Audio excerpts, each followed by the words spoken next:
Donc bonjour, je m'appelle Stéphane Fortier-Beaulieu, je suis directeur commercial de Citylon.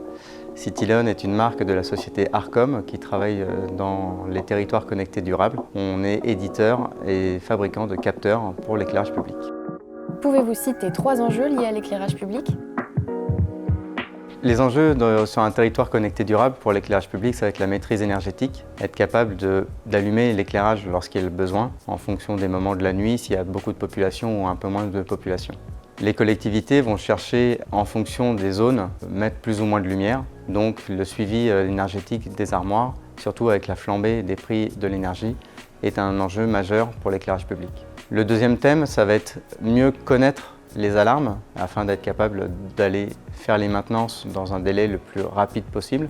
Donc une armoire en panne ou un point lumineux en panne n'ont pas forcément les mêmes contraintes. Donc l'objectif du matériel, ça va être de pouvoir informer la collectivité sur la nature de la panne pour pouvoir intervenir dans de bonnes conditions.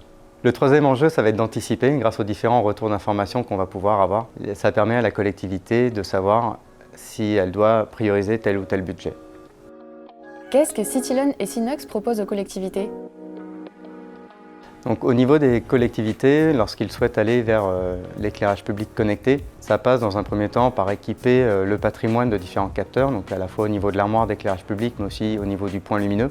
L'armoire va permettre un bon suivi énergétique, de pouvoir optimiser les temps de fonctionnement et d'avoir les pannes les plus importantes au niveau de l'éclairage. Au niveau du point lumineux, on va pouvoir rentrer plus dans le détail parce que tous les points lumineux n'ont pas exactement le même rôle et donc ça permet de mettre en place des stratégies d'éclairement qui peuvent être plus personnalisées en fonction du contexte. Une zone dortoir et un hypercentre ne vont pas se piloter de la même façon et donc grâce à la maîtrise du point lumineux, on peut aller plus loin en termes de pilotage. À la fois en termes de retour d'information, il y a des zones où c'est plus facile d'intervenir que d'autres et donc ça permet de connaître les pannes avant de se déplacer et donc également de réduire son empreinte carbone. Avec ces capteurs, on va pouvoir donc du coup les connecter à travers un réseau LoRaWAN pour pousser ces informations dans des logiciels comme celui de Sinox. Avec les différents tableaux de bord qu'on va obtenir, ça va permettre de pouvoir identifier des axes d'amélioration et donc grâce aux commandes qui peuvent être placées depuis la plateforme, venir optimiser encore les enjeux énergétiques. Pourquoi avoir choisi Sinox comme partenaire ?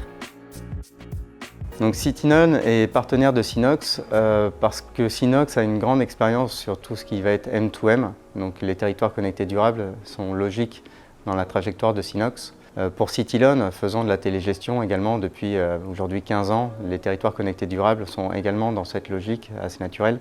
On a trouvé une ergonomie au sein de la plateforme Sinox qui était différenciante. Donc il y avait des outils qui étaient plus spécialisés dans l'éclairage public, d'autres qui étaient plus spécialisés dans la gestion industrielle. Au sein de Sinox, on a trouvé un point commun entre cette connaissance du territoire connecté durable et de l'automatisme, car Sinox a su rendre simple le paramétrage de son outil, et ce qui fait que pour des personnes n'étant pas forcément ingénieurs et pouvant être employés de mairie, on est capable de proposer nos solutions aux collectivités.